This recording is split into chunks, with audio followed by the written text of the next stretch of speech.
எல்லாருக்கும் வணக்கம். எப்படி இருக்கீங்க?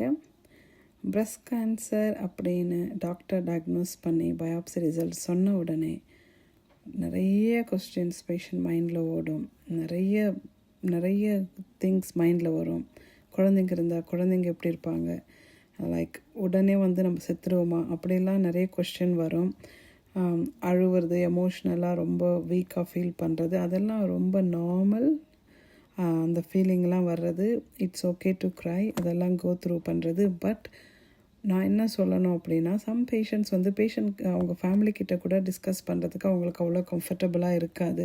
ஹஸ்பண்ட்கிட்ட, ஃபேமிலிக்கிட்ட, அம்மாக்கிட்ட, அக்கா தங்கச்சிங்கிட்ட.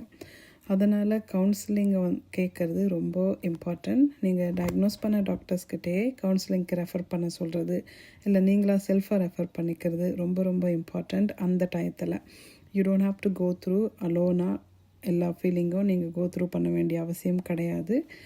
நீங்கள் கண்டிப்பாக கவுன்சிலிங் கேட்டிங்கன்னா அதில் நிறைய பெனிஃபிட் உங்களுக்கு. உங்களோட பயமான கொஸ்டின்ஸ் எல்லாம் கவுன்சிலிங்கில் அவங்க எக்ஸ்பிளைன் பண்ணுவாங்க, உங்களை சப்போர்ட்டாக இருப்பாங்க. உங்களுக்கு உடனே இந்த கேன்சர் வந்தால் எப்படி டீல் பண்ணுறது, உடனே செத்து போயிடுவோமா, இதில் என்ன ட்ரீட்மெண்ட்னால என்ன வரும், 1008 கொஸ்டின் மைண்டில் வரும். அந்த டயத்தில் உங்கள் எமோஷ்னலை வெல்பீயிங்கை உங்களுக்கு சப்போர்ட்டாக இருந்து உங்களுக்கு இன்ஃபர்மேஷன் ப்ராப்பரான ரிசோர்ஸ் கொடுக்கறது, அதெல்லாம் கவுன்சிலிங்கில் கண்டிப்பாக நீங்கள் பெனிஃபிட் ஆவீங்க. உங்களுக்கு கான்ஃபிடென்ஸை பில்ட் பண்ணுறது.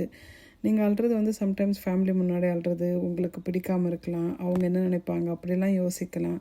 வித்தவுட் ஜட்ஜ்மெண்ட் நீங்கள் அவங்க முன்னாடி அழுறது, எமோஷ்னலாக எப்படி உங்களுக்கு ஸ்ட்ரென்தன் பண்ணுறது, அதெல்லாம் அந்த டயத்தில் உங்களுக்கு ரொம்ப யூஸ்ஃபுல்லாக இருக்கும். அது உங்களுக்கு ஹெல்ப்ஃபுல்லாகவும் கவுன்சிலிங் ஹெல்ப்ஃபுல்லாக இருக்கும். இந்த டைப் ஆஃப் ட்ரீட்மெண்ட்டை டிசிஷன் எடுக்கிறதுக்கு, அது ஒரு ஸ்டெப் பை ஸ்டெப்பாக ஒவ்வொரு ஜேர்னியும் கோ த்ரூ பண்ணுறதுக்கு it will be very helpful. அதனால் நீங்கள் கண்டிப்பாக பெனிஃபிட் ஆவீங்க கவுன்சிலிங்கை ரிக்வெஸ்ட் பண்ணிங்கன்னா. தேங்க்யூ.